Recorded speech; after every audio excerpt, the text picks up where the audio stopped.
Most people would agree that some pretty wild things can happen around Ann Arbor, and it was one of those situations that makes the Creature Conservancy something to squawk about.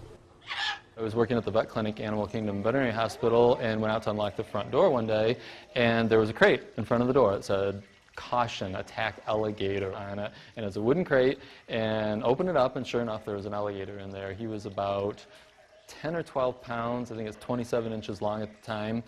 And we had no intention of keeping them. Most of the nature centers were filled up. In the meantime, we had a kangaroo that was abandoned with us and parrots that were abandoned with us. And so my wife and I decided to start a nonprofit organization to kind of take on these rescued animals, give them a better home, and to use them in educational programs. The Creature Conservancy is camouflaged as an exotic pet rescue, but don't be fooled.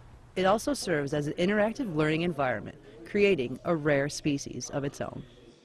Each month we feature a different animal. This month happens to be reindeer on the stone stage. Next month the cougar will be coming out on the stone stage. What we do is we take out some of our larger animals and do a 2 o'clock and a 4 o'clock presentation every weekend. And that's a sit-down presentation. It's not real long, 15, 20 minutes. We tell you some cool facts about them, answer some questions about them. And so you're going to engage directly with the people who work with the animals and in a safe manner engage with some of the animals. It takes an entire flock of volunteers to care for these animals, and it's a huge commitment some pet owners just don't think about. And just this room alone is just for one animal and only for the winter months of the year, and then he's got his big outdoor enclosure. And so when people get these exotic animals as pets, they're not thinking about the longevity that they're going to have this animal for alligators maybe 40, 50, 60 years. The next time you're thinking about taking that exotic pet home, take the advice of a well-trained animal expert.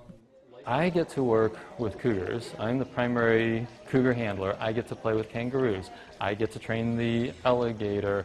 I probably have the most access to the most species of animals here on site. And I go home to a dog.